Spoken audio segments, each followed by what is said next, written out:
الله من الشيطان اللعين الرجيم بسم الله الرحمن الرحيم وبه نستعين إنه خير ناصر ومعين وصلى الله على محمد وأهل بيته طيبين الطاهرين ولعن دائم على أعدائهم أجمعين أما بعد ولهذه الأنواع الأربعة علامات تدل عليها وهي ضربان علامات أصول وعلامات فروع فالعلامات الأصول أربعة الضم للرفع والفتحة للنسب والكسرة للجر وحذف الحركة للجزم وقد مثلت أو مثلت كلها.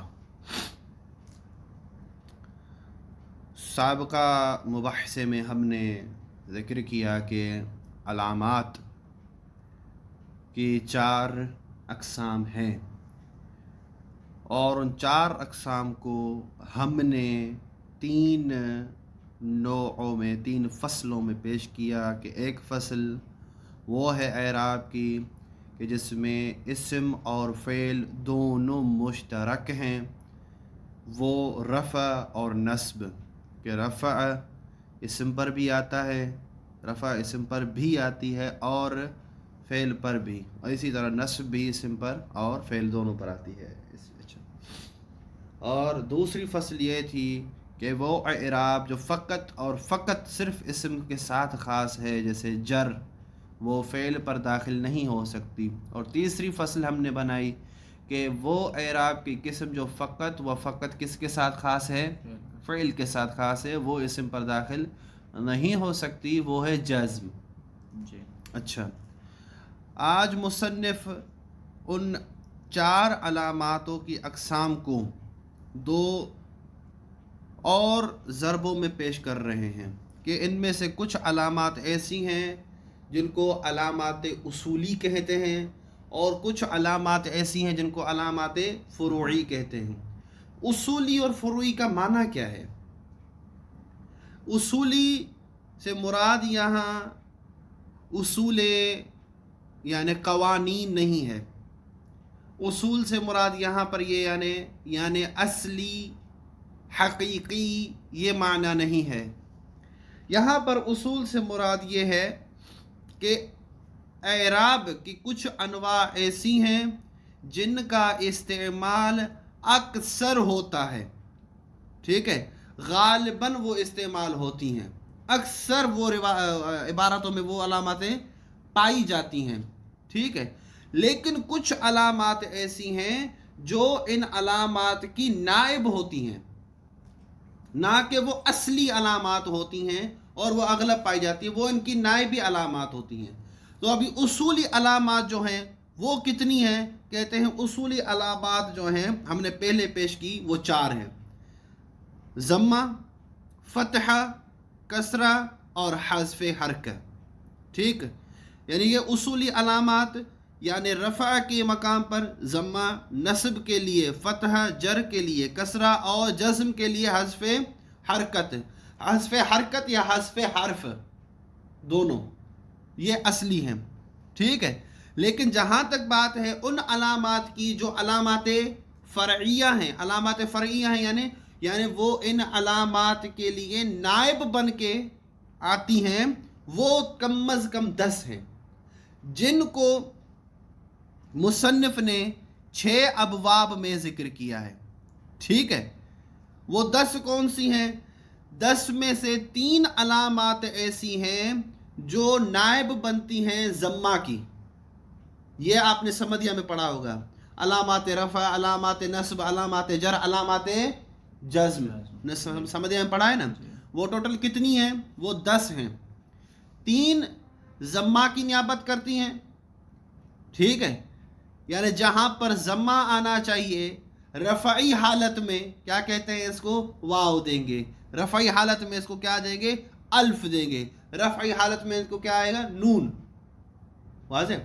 تو یہ الف، واو اور نون یہ نائب ہیں ضمہ والے اعراب کی، اور یہ فرعی اعراب ہے، اصلی اعراب نہیں ہے، کیونکہ اغلباً یہ نہیں پایا جاتے، یہ علامات نہیں پائی جاتی. ٹھیک ہے، یہ بعض موارد میں خاص ہیں. اچھا، پھر 10 میں سے 3 تو یہ نکل گئی. 4 کون سی علامات ہیں؟ 4 وہ نائب علامات ہیں جو فتح کی نیابت کرتی ہیں، کہ جہاں پر فتح آنی چاہیے وہاں پر فتح نہیں آتی. یہ 4 علامات آتی ہیں. وہ کون سی ہے؟ کسرہ، الف، یا اور نون کا حذف کرنا. ٹھیک ہے جی. اچھا، پھر باقی کتنی بچ گئیں؟ 3 یہ گئیں اور 4 وہ گئی. کتنی بچ گئیں؟ 7 گئیں. باقی کتنی بچیں؟ 3. 3 میں سے 2 ایسی ہیں جو کسرہ کی نیابت کرتی ہیں، یعنی جہاں پر کسرہ آنی چاہیے اور کسرہ نہیں آ سکتی. ٹھیک ہے، تو وہاں پر یہ 2 علامات اس کی فرعی علامات نیابت کرتی ہیں، ایک فتح، دوسری یا. ٹھیک، جی. کتنی بن گئی؟ 9. باقی کتنی بچیں؟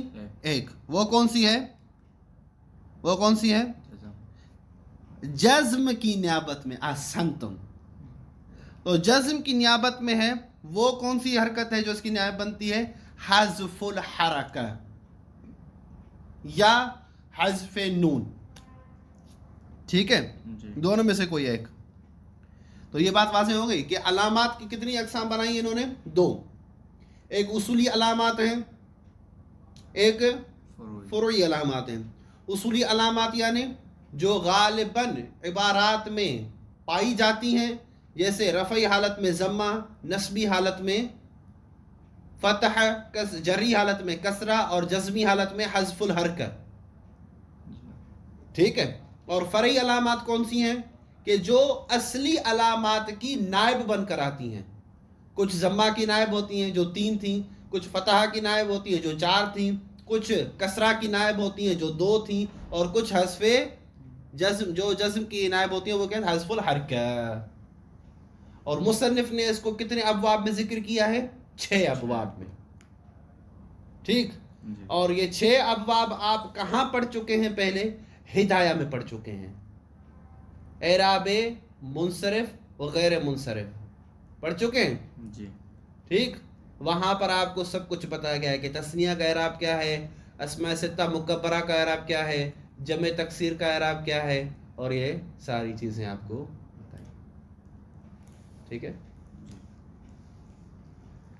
اچھا، توجہ فرمائیے گا. وَلِهَذِهِ الْأَنْوَاعِ الْأَرْبَعَ عَلَامَاتٌ، اور ان 4 اقساموں کی کچھ علامات ہیں، تدل علیہا، جو ان اعراب پر کیا کرتی ہیں؟ دلالت کرتی ہیں. وہی ضربان. اور ان علاماتوں کی 2 قسم ہیں. علامات اعرابوں کی کیا ہوتی ہیں؟ علامات اعرابوں کی 2 قسمیں ہوتی ہیں. ایک کون سی ہے؟ وہی ضربان. علامات الاصول، پہلے اصولی علامات. اصولی علامات کی ہم نے تعریف کیا کی کہ وہ علامات جو عبارات میں ظاہری طور پر اکثر غالباً پائی جاتی ہوں، راجح ہوں. ٹھیک ہے، جیسے سکہ راجح ہوتا ہے ہر ملک کا. وعلامات الفروع، اور ایک فرعی علامات ہیں کہ جو ان اصلی علامات کی کیا ہوتی ہیں؟ نائب ہوتی ہیں. توجہ فرمائی آپ نے. اچھا، فالعلامات الاصول 4. پھر جو اصولی علامات ہیں وہ کتنی ہیں؟ 4.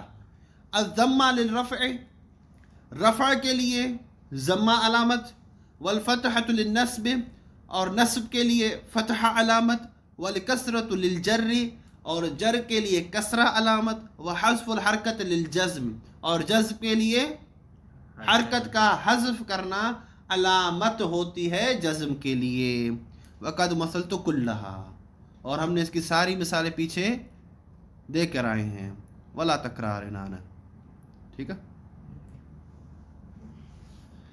والعلامات الفروع منحصرة في 7 ابواب.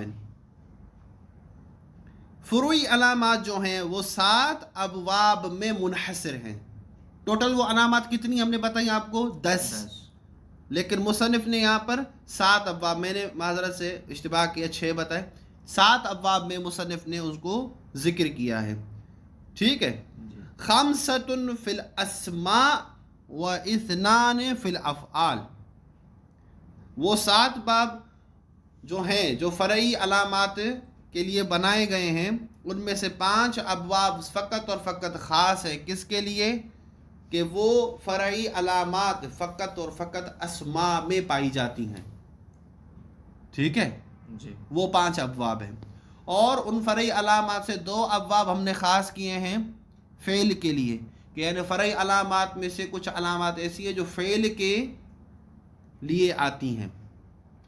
وَسَتَمُرُّ بِكَ هَذِهِ الْأَبْوَابِ مُفَصَّلَةً بَابًا بَابًا، اور ابھی آپ کے لیے یہ ابواب مفصل کرتے باب باب کرتے ہوئے آپ کے سامنے گزریں گے۔ اچھا، اصل عبارت دیکھیں کہ الا الاسماء الستہ، یہ الا مستثنا ہے کس سے؟ ان علامات، ان اعراب سے جو ہم نے سابقہ عبارت میں پڑھی، ٹھیک ہے، کہ ہم نے کیا کہا؟ لِلْإِعْرَابِ أَرْبَعَةُ أَنْوَاعٍ، ٹھیک ہے، اور یہ ساری چیز ذکر کرتے کرتے کرتے کرتے پھر ہم نے کیا کہا کہ رفعی حالت کے لیے ضمہ، نصبی کے لیے فتح، جری کے لیے کسرہ، اور جزم کے لیے حذف الحرکت، الا کہ یہ 4 اصلی علامات نہیں پائی جاتی الا الاسماء الستہ، ان 6 اسماء میں۔ کون سے وہ 6 اسماء ہیں؟ اور یہ پہلا باب ہے، وہی ابوہ و اخوہ و حموہ و فوہ و حنوہ و ذو مال، ٹھیک ہے۔ اچھا، ان تمام کی معنی آپ کو آتی ہے؟ سارے اسماء کی؟ ہاں، ابو ہو باپ کی معنی میں ہے، اخو بھائی کی معنی میں، حمو یعنی سسر یا جو زوج کی طرف سے یعنی شوہر کی طرف سے جو رشتہ دار ہوتے ہیں عورت کے، ان کے لیے استعمال ہوتے ہیں حمو، اور فو ہو یہ فم کے لیے ہے۔ وہاں پہ ہم پڑھیں گے کہ فم کی کتنی ہی لغات ہیں، فم پڑھتے ہیں، فو پڑھتے ہیں، فی پڑھتے ہیں مثلا، تو یہ فم یعنی یہ منہ کے لیے استعمال ہوتا ہے۔ ہنو استعمال کس کے لیے ہوتا ہے؟ ہنو استعمال ہوتا ہے مؤنث کے لیے اکثر، اور اسماء الاجناس کے لیے، جیسے رجل ہو گیا، فرسن ہو گیا، لیکن ہنو جو ہے ایک مراد لی جاتی ہے اس سے ایک فرج خاص جو عورت کے لیے ہوتا ہے وہ مراد ہے۔ اور ذو مالن اصل یہاں پہ اعراب ذو کا ہے، مالن اس کے لیے اضاف کیا گیا کیونکہ ذو لازم الاضافہ ہوتا ہے، ذو یعنی صاحب کی معنی میں جو آتا ہے۔ تو یہ جو 6 اسماء ہیں ان میں جو علامات پائی جاتی ہیں وہ علامات فرعیہ ہیں۔ علامات فرعیہ کا ہم نے کیا ترجمہ کیا؟ ہم نے کیا بتایا علامات فرعیہ؟ کہ وہ علامات جو اصلی علامات کے لیے نائب بن کے قائم کریں، یعنی وہ اصلی علامات رفعی، نصبی اور جری نہیں آتی بلکہ ان کی جگہ پر یہ فرعی علامات آتی ہیں۔ تو اس لیے مسلم کہتے ہیں فَتُرْفَعُ بِالْوَاوِ وَتُنْصَبُ بِالْأَلْفِ وَتُجَرُّ بِالْيَاءِ، رفعی حالت میں ان تمام اسماء کو واو کے ساتھ، اور نصبی حالت میں الف کے ساتھ، اور جری حالت میں یاؤ کے ساتھ پڑھا جائے گا۔ جیسے ایک مثال لے لیتے ہیں رفعی علامات میں واو، جیسے جاءنی ابو ہو، نصبی کے لیے رأیت اباہ، اور جری حالت میں مررت بأبیہ۔ واضح؟ جی انشاءاللہ۔ شرح ھذا هو الباب الاول مما خرج عن الاصل، یہ پہلا باب ہے جو اصولی علامات سے خارج ہوتا ہے، ٹھیک ہے، اصل سے مراد وہ علامات اصلیہ سے۔ وهو باب الاسماء الستہ المعتلۃ المضافہ، وہ 6 اسماء کا باب ہے جو معتل ہوتے ہیں، یعنی ان میں حرف علت پایا جاتا ہے اور مضاف ہوتے ہیں مثلا۔ وہی اور کون سے 6 ہیں؟ ابوہ و اخوہ و حموہ و فوہ و حنوہ و ذو مال، یہ 6 اسماء ہیں۔ فَإِنَّهَا تُرْفَعُ بِالْوَاوِ نِیَابَةً عَنِ الضَّمَّةِ، دیکھیں وہ بات آ گئی جی جو ہم نے نیابت کی بات کی، کہ ان کو رفع دیا جائے رفعی حالت میں، فَإِنَّهَا تُرْفَعُ، ان کو رفعی حالت میں پڑھا جائے گا بالواو، واو کے ساتھ، نیابتاً عن الضمہ، ضمہ کی نیابت میں، ٹھیک ہے، کہ یہاں پر ضمہ نہیں آ سکتا۔ وَتُنْصَبُ بِالْأَلْفِ نیابتاً عن الفتح، اور نصبی حالت میں الف کے ساتھ پڑھا جائے گا جو نیابت میں آئے گی کس کے؟ فتح کے۔ وَتُجَرُّ بِالْيَاءِ، اور یا کے ساتھ پڑھایا جائے نیابتاً عن الکسرہ، کسرہ کی نیابت میں، جیسے کہتے ہیں جاءنی ابو ہو